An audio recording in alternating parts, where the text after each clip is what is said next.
Hi, this is Tim Blankenship with Divorce661.com, and today we are talking to you about the request to enter default form. This is form FL165. There's been a lot of confusion on when and how to file it, so we're going to discuss that here briefly. This video is also embedded into our blog, so if you're reading this on our blog, you can watch the video, and you can also follow up by reading the article that we have this video embedded in. So the request to enter default. A default, we should talk a little bit about what this is for. When you file for divorce and the other party is served, that date that your spouse is served marks kind of a line in the sand as far as the jurisdiction on when your case starts. So if today is November 4th, 2013, so if your spouse was served today, two things. Number one is your divorce can't be finalized for 6 months. Sorry, I had to kind of go off on a tangent there.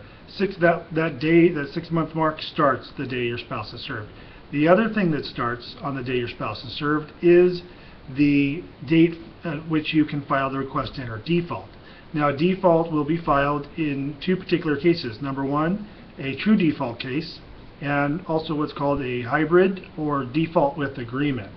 Now, we're going to only talk about the default, true default today, because that's really where the 30-day period comes in. So let's get into this a bit.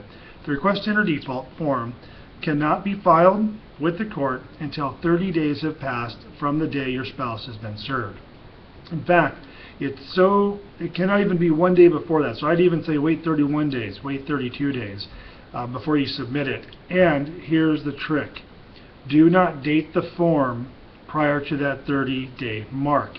It's not when you submit it, it's when you date the form. So let me give you a scenario. We had some clients that came to us for service after they attempted to do their own divorce, and they had tried to submit the request to enter default. Well, what they did was they prepared the summons, the petition, and a lot of the forms all on the same day. They filed the case, they got their spouse served, but the date they put on the request to enter default was the same date that they filed the divorce paperwork. Obviously not 30 days had elapsed.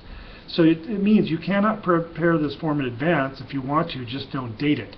The courts are now looking at the date on your request to enter default.